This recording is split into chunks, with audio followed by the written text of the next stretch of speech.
Hey guys, Physicists United here. Thanks for checking in on the video.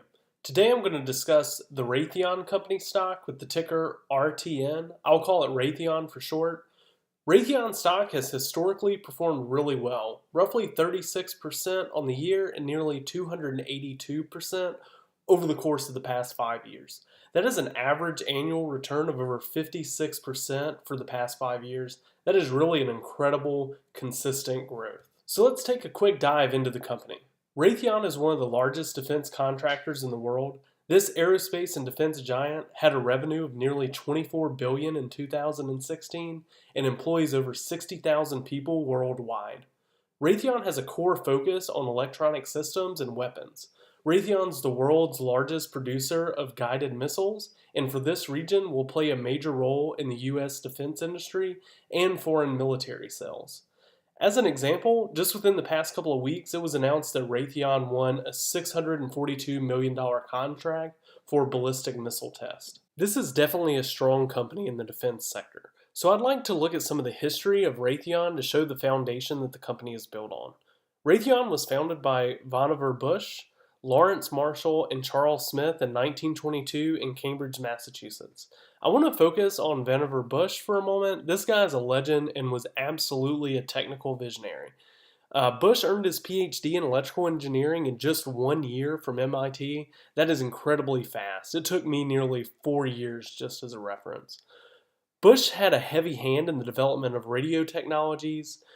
He was closely tied to the development of the atomic bomb, where he was FDR's chief scientific advisor. He was one of the founders of the National Science Foundation and the digital age with his invention of the differential analyzer. And as an interesting note, one of his students was Claude Shannon, the father of information theory. This is the type of innovative spirit that captures the essence of Raytheon. In the 40s, Raytheon developed the first naval surface search radar around the time that the U.S. joined the Allies after the attack on Pearl Harbor. Also in the 40s, Raytheon developed the first microwave oven on accident, as one of the engineers noted that one of their radar systems had melted a candy bar that was in his pocket. So that's a pretty neat story. In the 50s, Raytheon was the first to demonstrate a successful launch of a guided missile to hit an airborne target while in flight. In the 60s, Raytheon developed a precursor to the internet. In the 70s, the first email system that ran on ARPANET.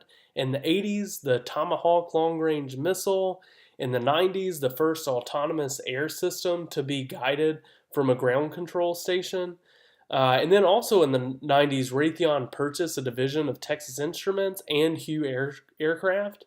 And most recently, they have been involved in the Patriot missile system, sonar for the Navy, a huge GPS modernization effort. It is really incredible how far-reaching the technical innovation has been. Just as a fun exercise, if you had purchased $10,000 of Raytheon stock in July of 2015, when it was valued at about $90 per share, that position would currently be valued at roughly $22,000. That's definitely outpacing the underlying S&P 500 during the same time span. Raytheon is a solid company that has achieved a standard of technical excellence. Although there's a government shutdown at the moment, I really like this position. This administration will likely continue to support defense-related contracts, which puts Raytheon in a really strong position. As a disclaimer, I do not hold any Raytheon stock at the moment, but it is definitely on my list. I will be buying this stock to hold. Alright, well those are my thoughts on Raytheon. Let me know what you think in the comment section below. If you enjoyed this video, please like, share, and go ahead and subscribe if you would like to receive more content like this. Thanks guys, until next time, assume nothing, question everything, dare to know.